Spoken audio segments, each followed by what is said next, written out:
Hey everybody, welcome to another edition of Human. I'm Joe Klemczewski with Jeff Stuckey. And first, IU won, I heard.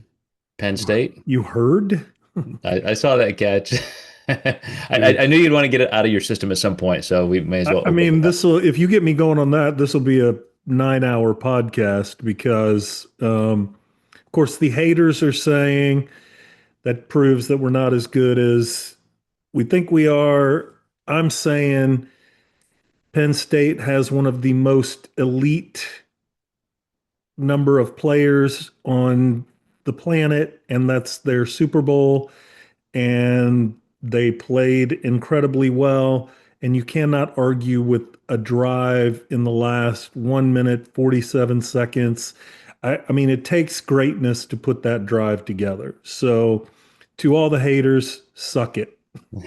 No, it's true. Like even if IU would have lost that game, people would have thought, yeah, no, everybody can have a bad week or a bad drive, but that really keeps kind of a dynasty year alive. I mean, that's what you want to see when every game counts in the NCAA like that. It was Well, I mean, how amazing. much fun is that versus like some of our other games? Like, I know this is like whiny problems, but like halftime we're up, and it's like genuinely the second half is boring. It just is like, can we fast forward? So to be in such an exciting game at a historic football venue, 106,000 in the crowd. I mean, that's just Yeah.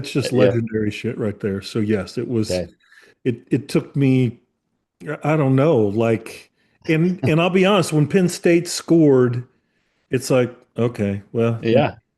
There's and the loss. There's the one loss. and then he gets sacked on the 2 or Yes. whatever yard line, and then like third and 19 or so. It just so many elements of it. The last thing that I will say, Cooper's catch was absolute, Yes. especially in real time. It's Yeah. unbelievable in slow motion, Yeah. but in real time, it's like what they're just in the position of the referee, all of that. But that Becker kid who made the catch before on the sideline, and he had 7 other catches that were just outstanding. I don't detract anything from what Omar did, but if Becker doesn't show up, he had as many catches in that game as he has had all season.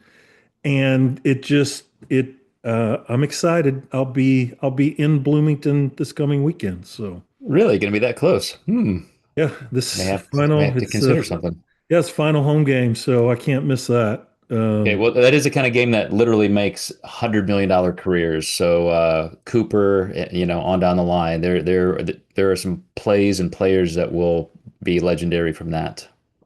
It's yes, again, and all right, I'm gonna Okay, stop got it out of your apologizing system. for We him. good? We can move on. I might break out spontaneously, but we'll give it a shot. Okay, well, for those of you who are still with us, you haven't turned this off. This is our third and final episode in the series, Finding Peace, Living in Contentment, finding some kind of solid, stable joy that can carry you out of anxiety, out of depression.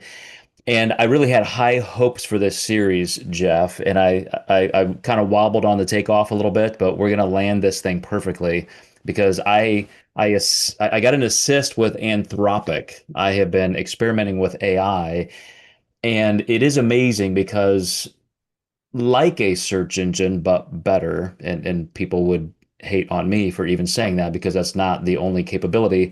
But if you're using it to create knowledge, you are guiding and there's a total parallel to what we're talking about here today. So only what is in the parameters you give AI in your prompting will it then give you that information. So I want you to first settle into that metaphor. I go to AI, the most intelligent thing ever created on planet Earth, and I'm still limiting the process. I'm limiting the knowledge I get from it by what I ask, and I can only ask what I'm thinking of asking. If I don't know what I don't know, I'm clearly missing information. There's a blind spot. I'm also asking probably due to a set of biases that make me want to find certain bits of information for whatever reason. So it's limitation after limitation after limitation that is coding in what I ask for and therefore what I get out, and then how I even interpret it. So that's the whole podcast for tonight.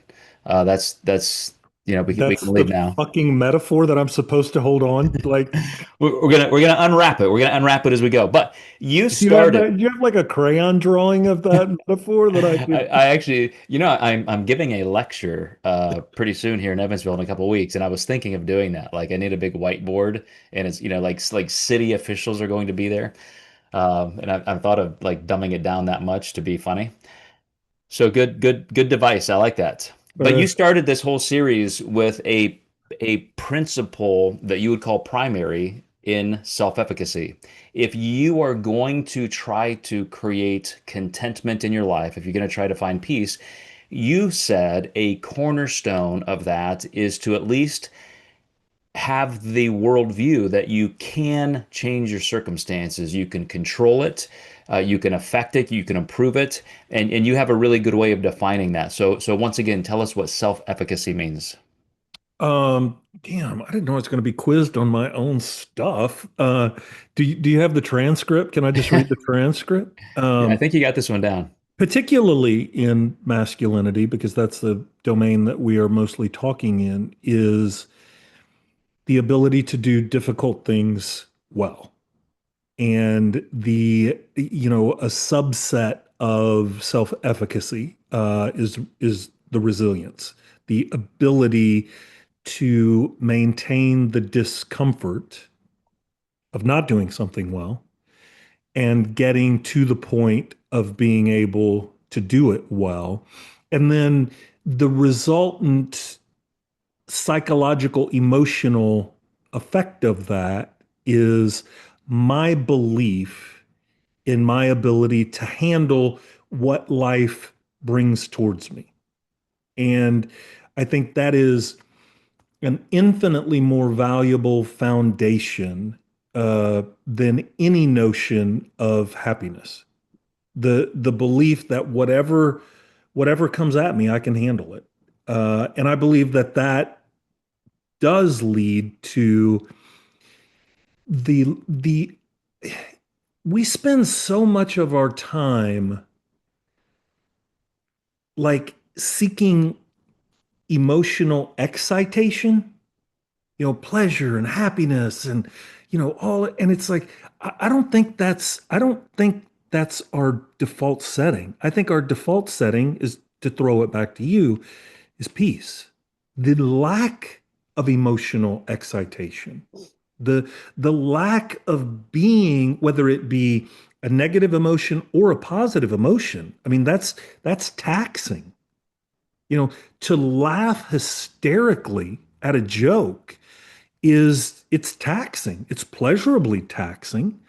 But that level of sadness or anger or those kinds of things. And I think that's where, if we could get back to a place where we don't bow at the altar of happiness and look more holistically at emotional excitation, that emotional experiences are, all of them are going to be a part of our life. But where we want our default setting to be is a peace. And I think self-efficacy leads to that peace. And that's a brilliant extended version of your definition. The one part that you put in there that I think everybody should memorize is the ability to handle hard things, to have the confidence that anything life throws at me, I'm going to be able to take care of it, period. And that truly does, even as you just repeat those words, give that foundational sense of peace. It doesn't matter. It'll be okay. I can handle it. Whatever difficult things I have to work through, I will work through it. So what I would like everybody to do now, if you need to grab a pen, pause this for a second, I would love for you to write these components down, because the way I organize this for some curriculum I created and for some workshops I helped facilitate, the more I go through these with people, and now through some extra education and some programming, I just see it as more and more and more critical in how we understand how our own brains work. And some of the things I'm going to read from these notes are going to blow you away. But start with this. So, just write down the word genetics. You don't have to, Jeff. You, but I other was gonna say, didn't I our get the audience. fucking handout, or like I have to like? You get the handout when we're done. So genetics would be on the first line, worldview second line, psychological model third line, life schemas would be the next line, personality strengths would be the next line. And I'm going to add one because of you. I've never had this in this curricula set, but it's going to be action, the cognitive behavioral therapy impetus. Like we are going to handle hard things, so that embeds action into the very state of what we're talking about. But all of those things that we just went through, we've already talked about in the first two episodes, and I want to break them down now. So first of all, how information is filtered through the brain. That's the title of these notes. And I said in our first and second episode that it's important to understand as stimuli comes into our brain, external or internal, can be just thoughts arising, can be a context of a personal nature that we are encountering. We are going to have a reaction. We're going to elicit a behavior because of that stimuli. If it is not the behavior you like, and that's repeatably true, you want change, you want to engage in some kind of transformational um, you know exercise in becoming different and ostensibly better, then there's work to be done. That's where cognitive behavioral therapy comes in. That's where a mental health therapist like Jeff comes into play. But listen to this. Information processing in the brain isn't like a camera passively recording reality. It's an active, multi-layered filtering system that shapes what we perceive, remember, and believe. That's powerful. One more time. Information processing in the brain, meaning here's the stimuli coming in, and then how I interpret it and what I do. It is not a passive happenstance. It's an active, multi-layered filtering system that shapes what we perceive, remember, and believe. So neural genetics, this is one that you're not going to change. You're not going to change your genetics. You may not even fully understand it as empirically as it truly is, but for you to at least be aware that we're all different and that comes into account is important. So listen to this. Your brain's hardware comes with factory settings. Genetic variations affect neurotransmitter systems, receptor densities, and brain structure, creating baseline differences in how you process information. So we're all different. You can have two people encounter the same thing, and we're just seeing the world differently. And that's just at a base hardware level. So those are genetics. Now, the worldview is where we started, and this is where I said I think I was just kind of wobbling around, not finding my footing here. But first, I want you to think through is just an extension to genetics. Your brain is a prediction machine. When I was at Harvard, my very first class in social psychology, I've said this story so many times because it was the perfect first day to my first class to an education of that level, social psychology. This professor said your brain is like a 5-year-old hopped up on caffeine and with a label maker, like one of those little tape guns. And everything you see, your brain wants to label instantly. Information comes in, you're scanning for threats, good, bad, this, that. It's just you're instantly labeling things. It's all in threat mode detection. So your brain is a prediction machine constantly updated by experience. Through classic and operant conditioning, repeated associations literally strengthen or weaken neural pathways. So that's where neuroplasticity comes in. I'm gonna let you come in here just for a second, Jeff, because we haven't talked about your thoughts on, what you as a cognitive behavioral therapist really kind of expects from a client in understanding their own genetics. That thing which says, "Hey, we can't change this. Maybe we can. Let's try." Maybe it requires medication of some sorts. Obviously, it's a big focal point in our culture here. So where do you fit in genetic and neural conversations organically with clients coming to you for change requests? I typically just do not put limitations on the system. And as a step one. So I would not, I do, I will often tell clients when I trained, we believed that, everything that you just described, up until age 3, your brain is just this, it just is volcanic in activity and doing the process that you were describing. And then the pruning processes begin. And that's why the the what you are exposed to from 0 to age 3 is cannot be emphasized enough at what a titanic level of influence it is on your life. And it doesn't matter what adjectives I use, it's just really, really hard to get clients to digest that at the level that you and I know that it is. It cannot be overstated.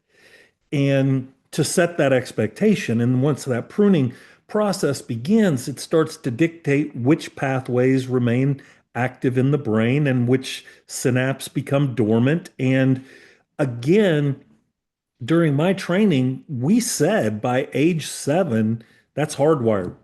You're done. Like that's neuroplasticity came out as a very controversial new idea.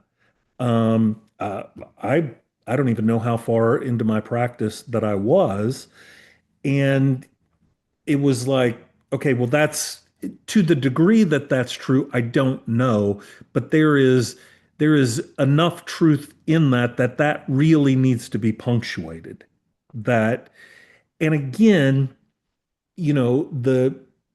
the analogy oftentimes that I will use is, trying to redirect the growth of a tree. A sapling is very easy to redirect, but as the tree grows and becomes more robust and rigid, it's not impossible. It may take longer. It takes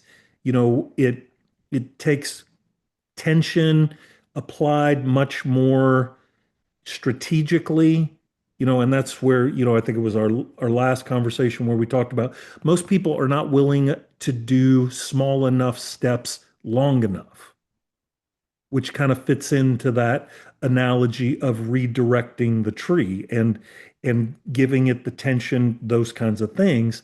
In terms of the genetics, once something becomes obvious that you just don't have the ability to change that, then it's more, well, let's just accept that and let's look at other areas that we can focus on change. So I don't like introducing that idea in the beginning that there may be some things that you just can't change. I like that to be more evident in the process. Um, and then as it starts to expose itself, just then start to, you know, package it that way and focus on the areas that we can improve. I love the way you stated all of that. And the irony is, in my original creation of this curriculum, I did not have genetics in there. It was, as you said, just something that becomes very evident through the process. I also agree that you can't say there are limits because you just don't know. You don't know until you've gone through the process Right. long enough. So very, very important there. So one of the things that I do start with as when I'm describing this is worldview. I said in our first two episodes that this is what's foundational. It's the master filter. And read this, or let me read this note to you. I love the way it's articulated here. Your worldview functions as a master interpretive framework, a set of assumptions about how reality works that filters incoming information for relevance and meaning. I swear they got that right from John Vervaeke. Way to go, Anthropic. Your worldview functions as a master interpretive framework, a set of assumptions about how reality works that filters incoming information for relevance and meaning. So, one of the things that's really important about that is that means that our interpretation and our assumptions and our beliefs and the meaning we derive from those beliefs is totally subjective. That's one of the most important parts. I was explaining Dr. Carol Dweck's work to somebody the other day, as everybody does, since her book from 2008 came out, which, Mindset, which talks about open versus closed minded. If I you find haven't that read that it, is go read truly it tomorrow, right? Like yeah, fucking, I mean that is I read that in an airport in Canada in 2008 when it first came out, and I by the time I came back home from that trip, I was literally giving copies away. It explains the difference between being open and closed-minded. I think that is literally part of your worldview. You have a closed-minded worldview or an open-minded worldview.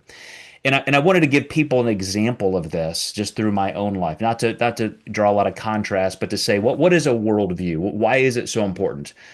My worldview, my foundational master framework is as a naturalist or humanist. I look at the world, I look at our 4.8 billion years, of planet Earth and 13.8 billion years of our universe, and I say, okay, let's look around at how life has worked historically in our species and outside of it. Here's what we know. And as Neil deGrasse Tyson says, everything in the universe try to kill you, every microorganism, everything, even members of our own species sometimes. And so one of my first needs is to survive. We'll bring in a little Maslow to this. And so my framework, my master framework is I have zero guarantees. Like life itself is first survival, and not just survival today, but in 20 years, I will be in a new today. In 40 years, I will be in a new today. And how am I creating my life so that I can survive those days? And then we bring in other people to share that experience. You might create a family, you have a spouse, a significant other, children, grandchildren, and all of a sudden you have this network, as social anthropologists would call tribes or clans. So now you have a community, you have a society. How do you survive in that society, and how do you help your society survive in the greater world? All of these things, that's my worldview. It's how do I create a life that's based on purely, Jeff, self-efficacy. I do not believe I am going to get any kind of divine assistance. I believe I am here in this universe, and if I die tonight or I do something else, then it's primarily up to me. Circumstance, of course, but that's my worldview. If I had a different worldview, let me. I always have to bring up this phrase: everything happens for a reason, quote unquote, I think is the most destructive phrase in all of human history. it's a tough Everything one. I mean, happens for a reason.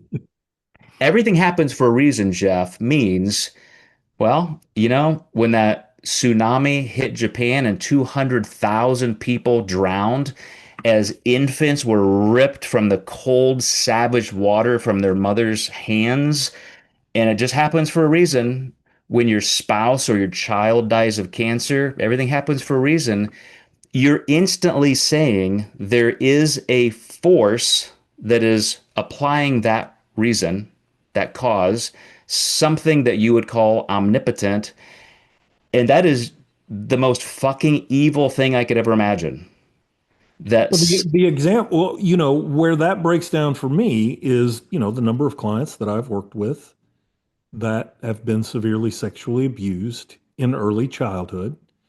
Now, theoretically, and most of my clients are very high functioning. They're, I mean, they're high levels of sophistication, educated.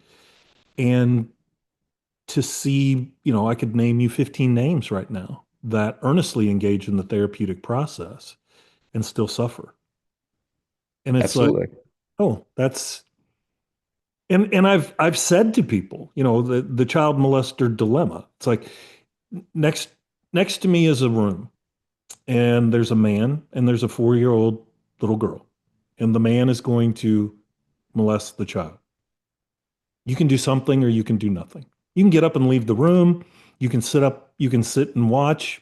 You you can stop it if you want. Which of those options do you think you would choose?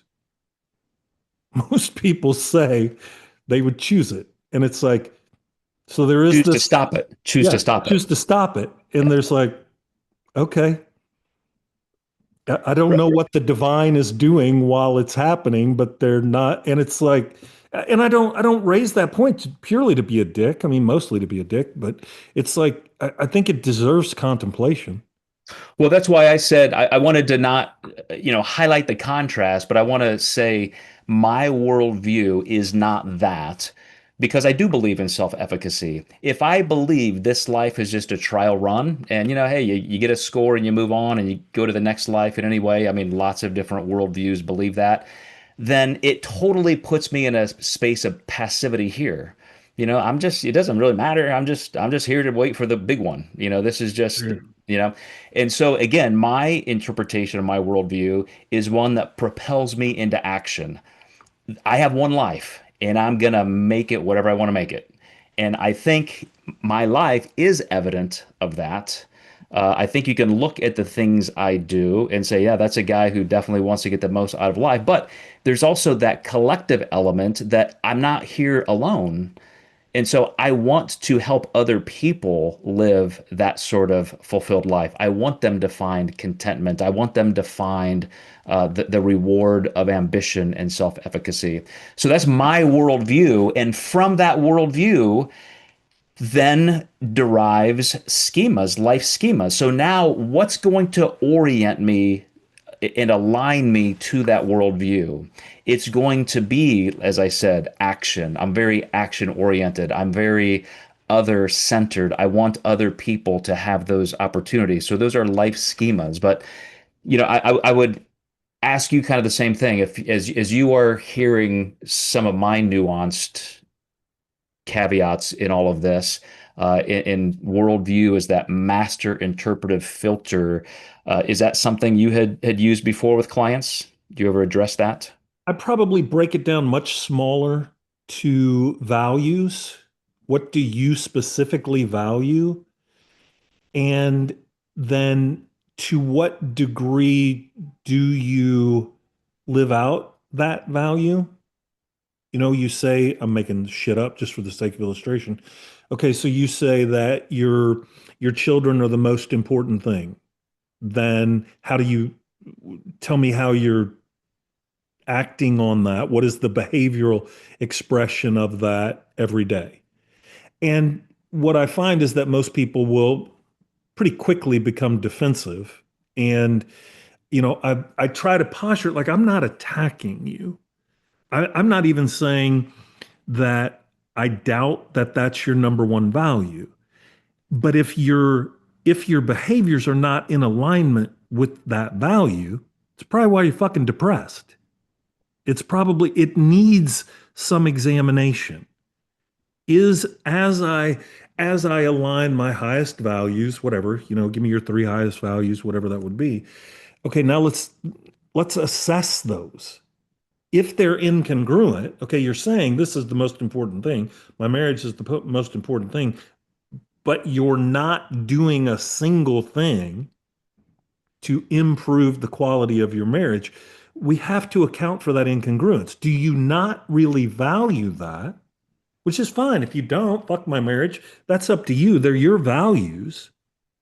But it's that cognitive dissonance between the The word I asset, was just going to use. yeah, the set, the value, and I don't know if we can use schema interchangeably. I don't know, but this is just the vernacular that I've adopted, and it's like that incongruence is an imperative, and we have to determine if I do truly value that. Then let's get some concrete behaviors that act in accordance to that value. Well, cognitive dissonance is the antithesis of contentment. Because if you have that friction psychologically, you have nothing but discontentment. And a lot of people don't understand that's why I keep coming back to you need to understand your own worldview. As you said, you said it's at least worth contemplating. I think it's imperative that we test our worldviews and say, does this hold up to even my own scrutiny, let Right. alone anybody else's? But the next level up from, just understanding you're genetically different than everybody else, and then we have this master filter called our worldview. Then there's the psychological model. And that's where I would put self-efficacy. Like, here is how I'm going to pursue this in my brain. Your brain doesn't seek truth neutrally. Let me repeat that. Your brain doesn't seek truth neutrally. It seeks information that serves psychological needs. So again, the things that we pursue and we choose to select as true is not because they are true, it's because they're the most soothing to our psychological needs. So in your example, Jeff, if I have these incongruencies, here's what I say I value, and I'm behaving this way. I'm going, if I don't want to address the cognitive dissonance, I'm just going to layer other faulty, self-soothing principles on top of that. For example, you said, maybe I say my marriage is important to me, but I'm acting like a total asshole. Well, look over here. These podcasters say it's cool to be that way. Like a guy should be an asshole to his wife. That's how you have a good marriage, is to be misogynistic and abusive and so forth. So I can go find those other people who make me feel like those dissonances are okay. And I'm saying you're never going to obviously have a content filled life doing that.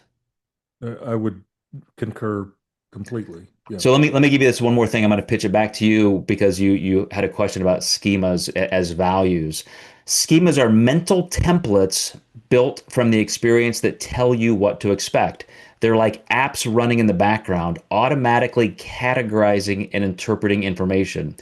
So you can have a persona schema. You determine whether you interpret someone's ambiguous comment as hostile or friendly. So these schemas are those just they're just exactly like those apps running the background. So it's how I'm literally interfacing with the world. I believe everybody in the world is good, or I believe they're inherently evil. That's a schema. I have to believe one or the other. And so it is, I mean, they're very diverse. It's one of the least Right. concrete, Yeah. but that's what a schema is. Is that what's his name? I'm not smart enough to know all of his stuff. Not Freud, Freud's disciple. What I'm thinking, Jung. Is that correct? Schopenhauer, Is Jung schema? Is Jung, schema? Yeah, Jung's a big schema guy. Okay. Yeah. Yeah. See, I'm not. I I've tried and it makes my head hurt. When you try to look through the history of like who came after who and who borrowed and who contested, yeah. Try to. Okay, what's the question again? By the way, I Uh, tried a little product. What did you think of my hair? Is it I okay? was, I was, I was going to say something again in the beginning that Uh, it's definitely like I can see the work going into it now. okay. I'm I, still not I there, may I but may grow mine back out at some point. I don't even know what I look like with hair anymore. I don't I know, dude. You do bald well. I mean, I mean it's it's dark still. I have some white here, but like when I do shave my head, it's still all kind of dark up here. then But yeah, I'll never have hair as good as yours. You got it going on there. good. Okay, now we can get back to the other stuff. Okay, we got distracted by Jeff's hair for the second podcast in a row. It's important shit, man. It's my schema. It is a schema. It is. How's my hair look? Okay, so here's I'm going to bring some things as kind of conclusionary remarks, and Okay. this is where I need you as a therapist to really come in. All right. I'm putting the ball on the tee for you to knock it out of the All park. right. God, I want to make you proud of me so Okay, badly. Oh, okay, what if I'm trying too hard now? It's so that's complicated. All right. that's another schema. These filters do not work in isolation. Think of all these things that we're layering on top of each other as filters. These filters don't work in isolation. They cascade through each other.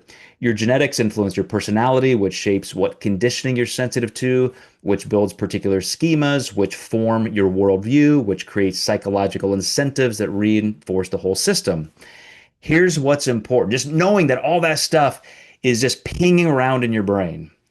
Remember, I used an example of dominoes. Like when you have afferent information. You have stimuli that comes into your brain. It sets off a domino, just boom, boom, boom, boom, boom, a million at once in different directions. If you looked at a functional MRI, and for you to be able to stop that chain of events and redirect it where you want, that's the Viktor Frankl, gap theory.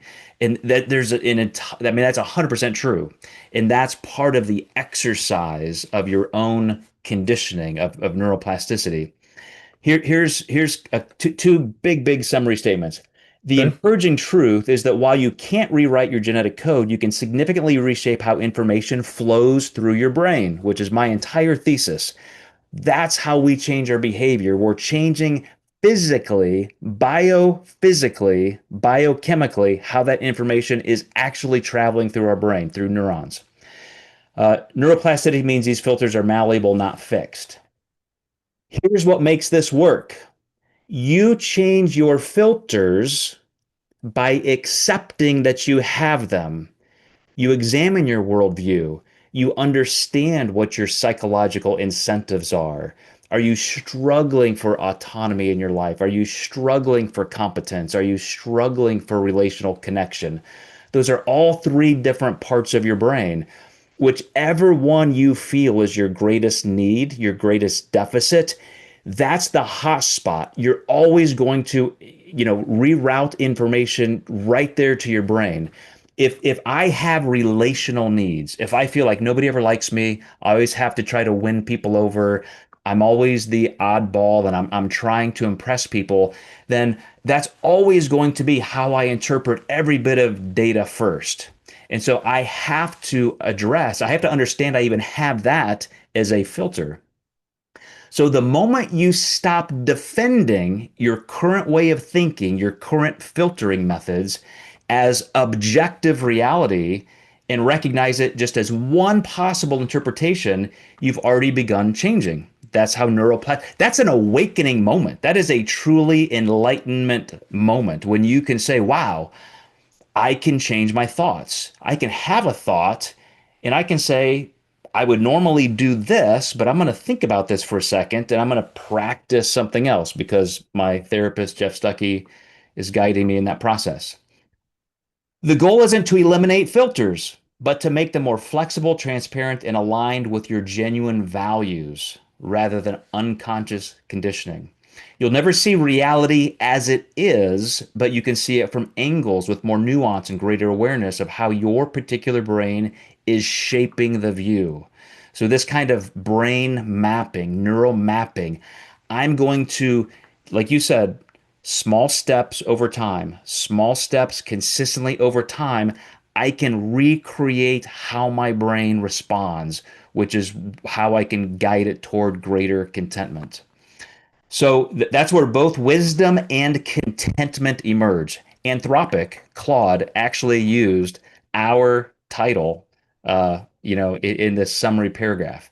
That's where both wisdom and contentment emerge, not from having the quote right filters, but from holding them lightly enough to update them when reality insists. So, your greatest foundational beliefs and worldviews, the the personality traits that shape how you interact with them, your life schemas that orient you toward that worldview, if you are open-minded, you will always look at these things as in transition. This is where I am right now. This may not be the most useful place for me. If I want to be in a different place, I have the self-efficacy to get there. But again, my entire thesis of this series is to understand how the brain guides this process is to then be able to change it.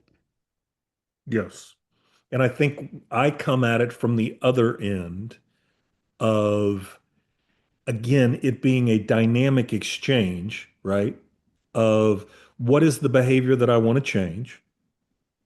And so I'm down at a boots on the ground level. And one of the things that I'm when we identify that behavior, what am I trying to change? And most people will say, well, I'll do it next time. And I'm like, no, you'll do it now.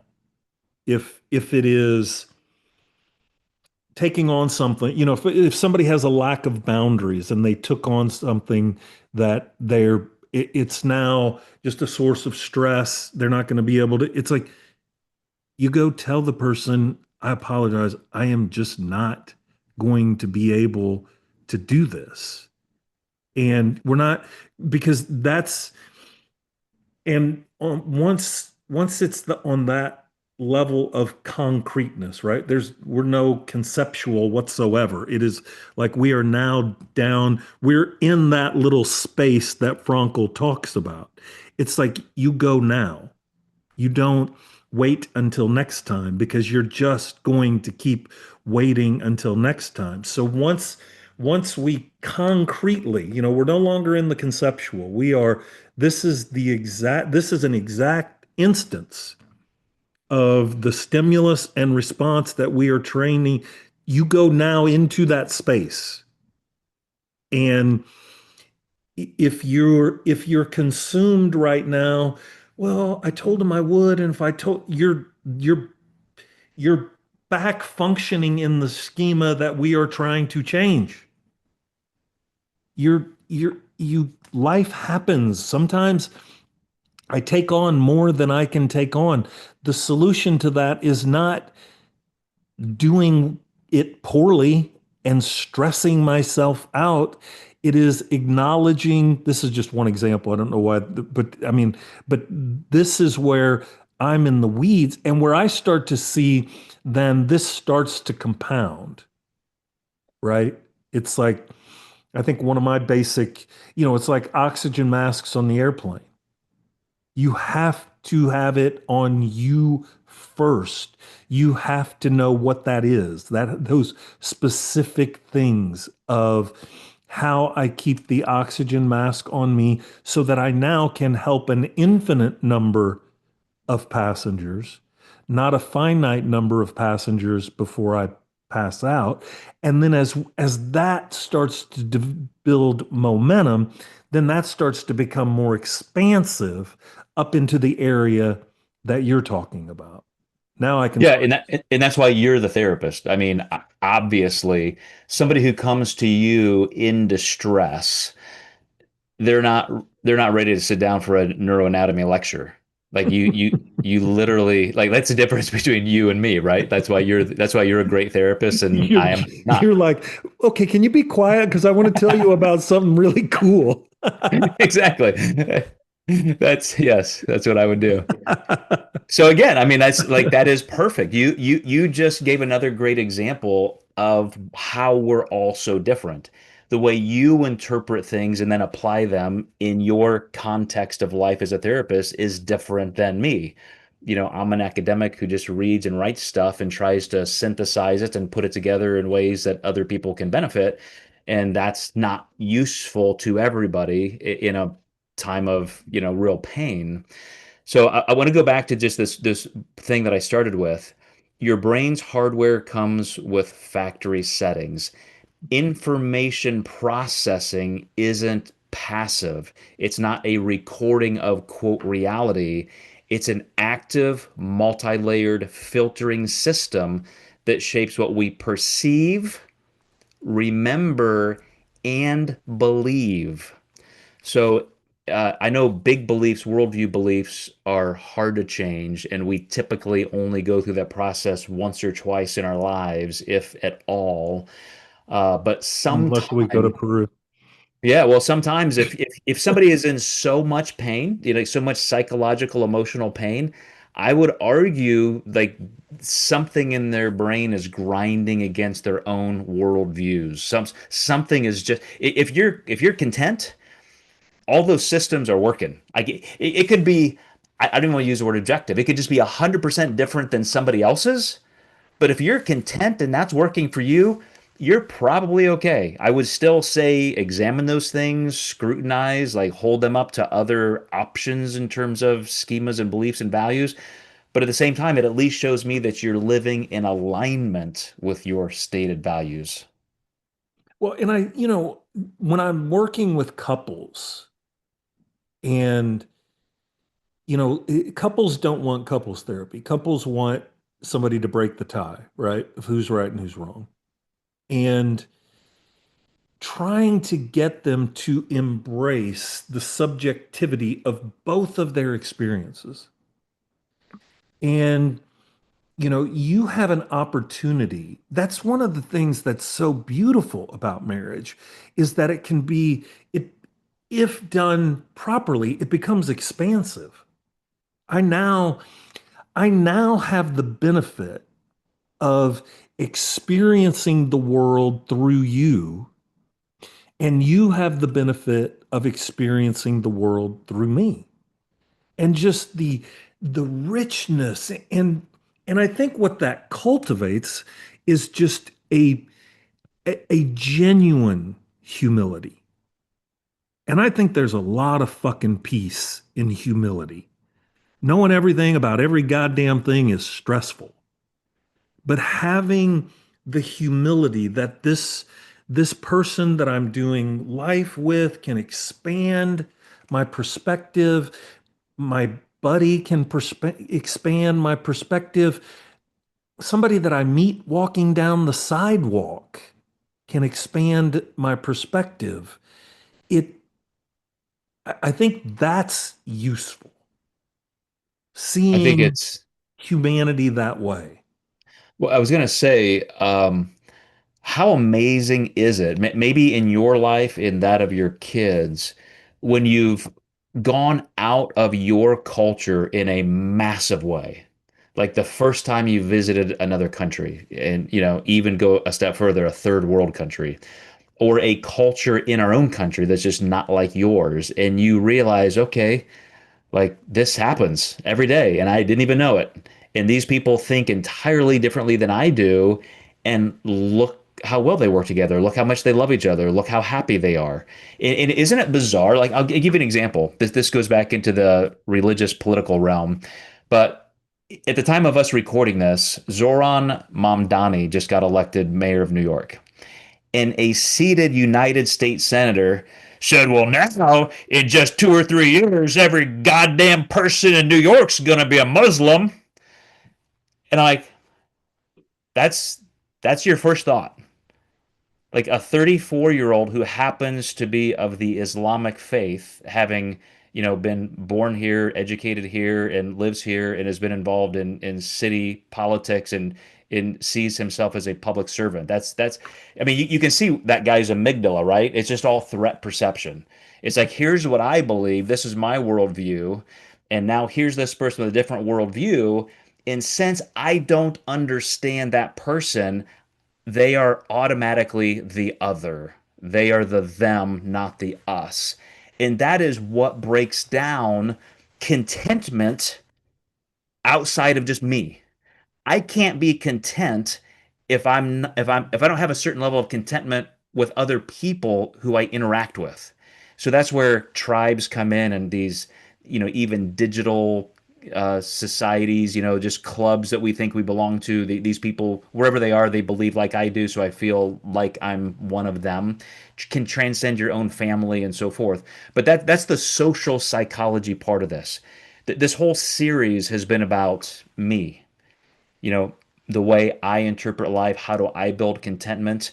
But I want to finish on that note that if you can't be content with other people and their contentment that may emanate from different places than yours, it's still going to be a pretty awful life for you. Is there anything in clinical psychology that you ever have to deal with like that outside of a marriage, but other interpersonal relationships like that? Well, I think you experience that a lot in work relation. People can get very, malcontent about work environments and their work situation, and work's not fair. But that, people who have that orientation, it tends to be pervasive. It's just, you know, nobody understands how hard it is for me, and nobody really understands, and this and that, and it's like. So that, and the clinical data is it ain't good. People don't respond well when they're that rigid, when it's, the old AA saying, when everybody else is the problem, you're the problem. But they just lack that recognition. Um, and it is only because I like him trying to solve impossible problems do I take that on in a client, because it is kind of interesting to see if you can find Frankel's space and Mhm. slip through that space and give them a different perspective. And um, yeah, but that is a all too common. I was not even aware of what you are describing right now until I was probably in my mid 30s. There was a point in time where this stuff started just coming onto my radar, and I started seeing things just one at a time. And it was always like, wow, I've never heard that. I've never thought of that. And just starting to understand some of the things we've talked about through this podcast is what really cracked me wide open. And, frankly, allowed me to be content, move toward that.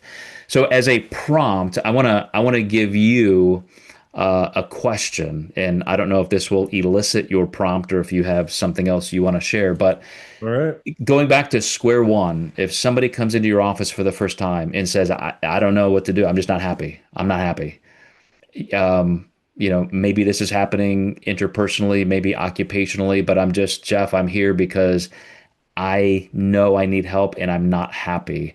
What's the first set of those small things you said we need to do consistently to at least start to become aware of why that unhappiness is in someone's life? I think you have to be willing to sit in it. I think, it's like, and that is, it's, this sounds typically, if someone comes in with that little of insight, they want to make their unhappiness my problem. And there's an underlying skepticism to it, like I'm unhappy and I can't. It's like, okay, okay, are you? And so, the first step is, and I've said this to people, like, are you unhappy enough to change something, or are you just unhappy enough to bitch about it? And if you're just unhappy enough to bitch about it, I can't help you. And so, and I would say that to people, like, you need to assess that. Like, is it just, no, I just want to fucking complain about it. I don't really want to do any work. Or is it like, no, I really I want to change something. And then it goes back to what we've talked about consistently through this series, which is, are you willing to do something small enough consistently enough? And I will tell you that there is often in that sometimes skepticism, like, what the hell, what is that going to do? But in a significant number of people, there's hope in that. You mean, if I start that small, it'll make a difference? If you have to start that small, but you have to be consistent with it. And that, that's kind of maybe goes back to some of the things that you were saying about that's less important. I mean, when, in our last podcast, it's like, find something, do something, like fucking pick something small enough and do it consistently. And then that momentum, that dynamic exchange, the effects that is going to have on just your cognitive functioning, your curiosity, all of those different kinds of things, that that is the exact right place to start. So I'm going to give a prompt that will kind of like choose your own adventure. I'm gonna sling out a couple names. We already talked about Carol Dweck, Stanford professor. Her book Yes. was Mindset. You don't have to read the whole book. You can just go to Google and search for lectures. And in an hour, you can hear her present the information, and it'll be fantastic. You could probably find a million therapists actually presenting her information. I would also say Dr. Daniel, what am I missing his name? Siegman? Why am I missing his name now? Siegel, Dr. Siegel. He has a couple books I would recommend: Mind Sight and Brainstorm. Those were both instrumental for me.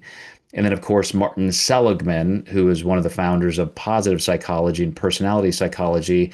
If you just do any, you know, searching for their lectures or read their books or things like that, you'll start to see how these different components of worldview and schemas and values, intrinsic values, start to layer in and give you a sense of self-efficacy. Everybody I just described, that's just the foundation of what they do.